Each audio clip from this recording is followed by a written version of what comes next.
Hey, well, good morning, everybody. I hope you're having a wonderful morning. I wish I could be there with you, but I can't, and I'm excited to be able to come back this next Sunday.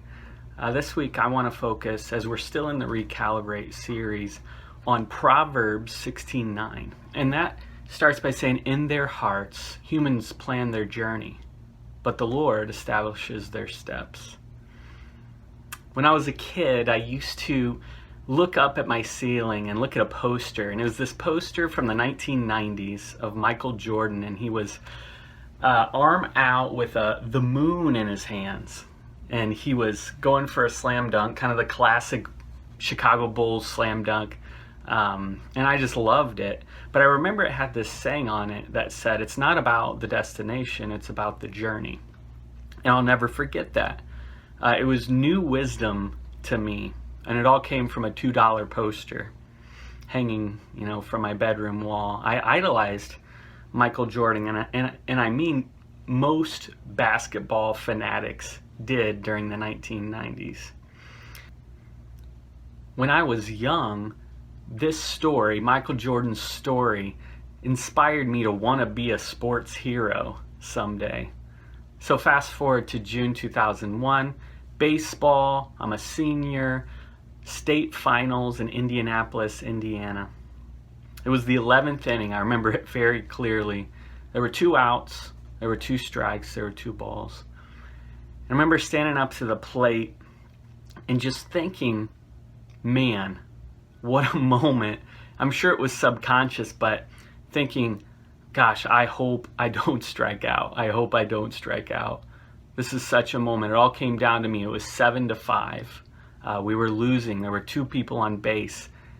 And so I remember that ball coming in like it was yesterday, even though it was 19 years ago.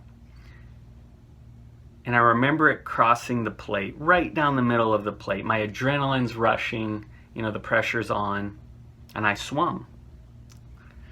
The moment seemed like forever ago, but it was still, right even now, it's still crystal clear in my memory. And I struck out. I struck out. It was a pretty tough moment. And I remember this overwhelming sense of shame, just kind of like a 50-pound bag of weight on my shoulders. Just this shame and embarrassment. When it all came down to me to be the hero I'd always inspired to be, I didn't have what it took. I failed. It was the last time I played organized sports. My journey was supposed to have a specific destination, as we all dream about. I dreamed it, I'd planned it, I'd imagined it, but it was not for me. And back to Proverbs 16:9. In their hearts, humans plan their course or their journey, but the Lord establishes their steps.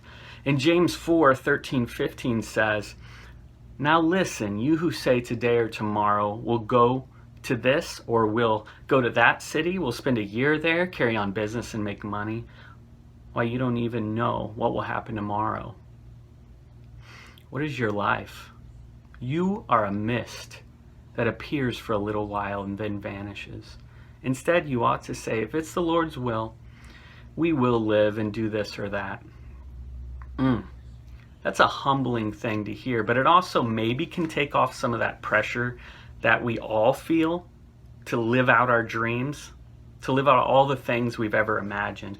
And looking back, almost 20 years, I'm now thankful for that moment in my life. Though for many years it represented a very painful time.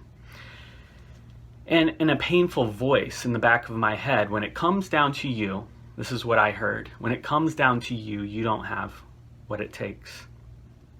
That voice had pretty destructive power over me for many years, the power that kept me from doing hard things, from trying new opportunities, from really living out some of the dreams I had for myself, from dreaming dreams. It was only a decade ago when I realized that this voice was not really my friend,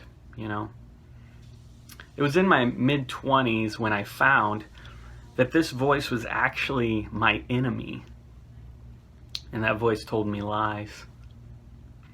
Abraham Maslow once said, "What is necessary to change a person is to change his awareness of himself." Once we come to realize each one of us has voices speaking truth and lies, we are already one step closer to freedom. Do you know what that's like? Do you know what it's like when you come to this place of realizing, this voice I've listened to all my life, it's not actually telling me the truth? So first, we have to recognize the voices.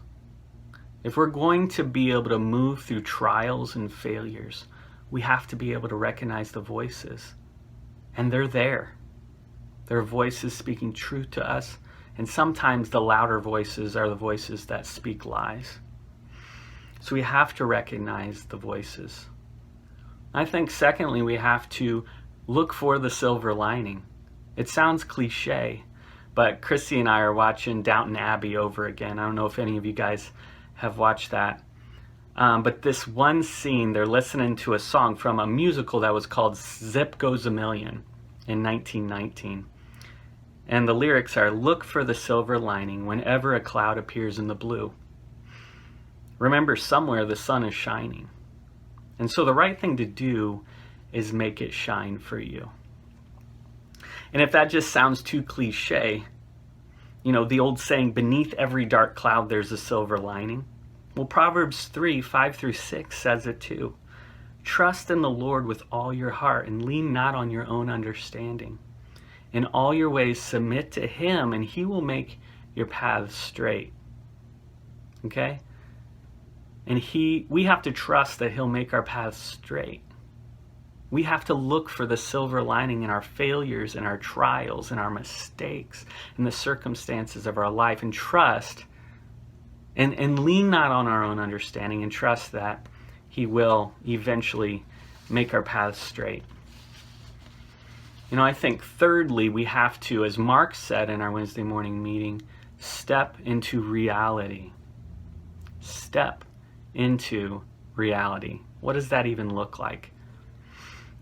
When we strike out in life, when the unexpected happens, and it always does eventually, we must simply take the next small step.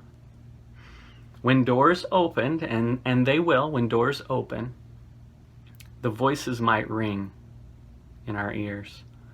The voices might already be ringing in your ears. When it's up to you, you don't have what it takes.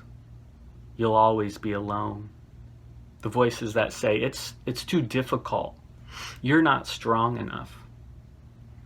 But I say we have to step into reality anyway.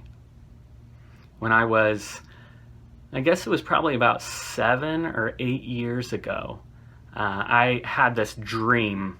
I really wanted to bring a concert to the church that I was working in. I really wanted it. And there was this band, and if people know me well, they would know that I'm a huge fan of a band called Rend Collective.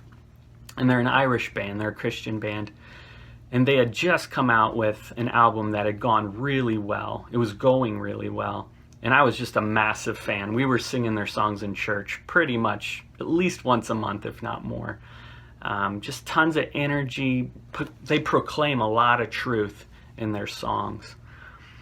And I thought, man, wouldn't it be amazing if we could somehow bring them to our church? And our lead pastor was like, well, let's just talk to their agents and find out. So we ended up calling them up, and they said, well, let us know when. We'll tell you what the costs are, and we'll work with you. So I was blown away. But I got to tell you, even though I was super excited to do this, the thing that just kept ringing in the back of my head was, when it comes down to you, you don't have what it takes. And for me, that was my role. My role was to take this concert, facilitate it through the process of 3 to 5 months. I can't really remember when we started. Promote it, talk with the management, facilitate volunteers, essentially run the concert from behind the scenes and as a promotional effort. And I just remember thinking, I've never done anything like this. How could I possibly accomplish it? And I think the voices were pretty strong, but all I remember doing when I'd come into work and I knew it was time to take a slot of my day and work through the details of this concert, I just opened it up. I pulled the spreadsheet up. I checked out our volunteer list. I emailed the right people. I made calls. I just kept moving through it day by day. And in the end, the event itself was extremely successful. We sold out actually a couple months before the concert even happened. And the only way that happened, the only way that I accomplished something that I think was a dream of mine, was because I took the step. I took the next small step every day. And I look back at that, and it's really helped inspire me to try hard things. And it's helped to overcome that voice that said, when it comes down to you, you don't have what it takes.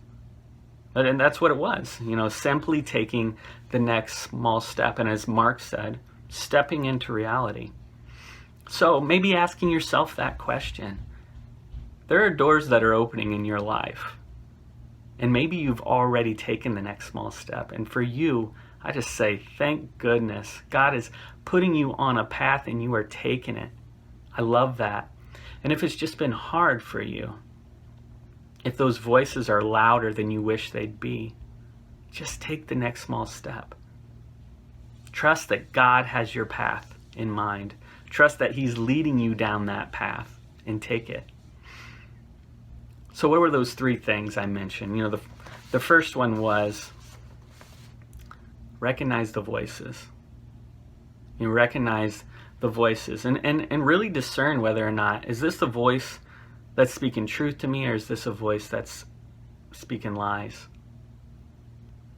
And once you've discerned that, once you've prayed over it, once you've really thought through it, look for the silver lining in your opportunities. Look for the silver lining. It's there. It's there, because when we don't lean on our own understanding of the circumstances we're in, when we actually lean on God, when we lean on where God is taking us, and we take that next small step, that leads us toward hope and less of the power that those old voices have over us, the destruction that they cause. It leads us toward hope. So to bring this back to Proverbs 16:9, what will we tell ourselves when the plans we make on our journey take a turn down a path we never anticipated or dreamed of? What will we tell ourselves? Will we recalibrate? Will we allow our failures, circumstances, or trials to lead us down a path toward despair or inaction? Or will we choose the path of hope? And that, I think, is the biggest question. Will we choose the path of hope when our journey takes an unexpected turn? We always have the choice to keep on the narrow, winding path, that leads to freedom. We always have that choice. Because that path leads to freedom. It leads to hope. It leads to peace.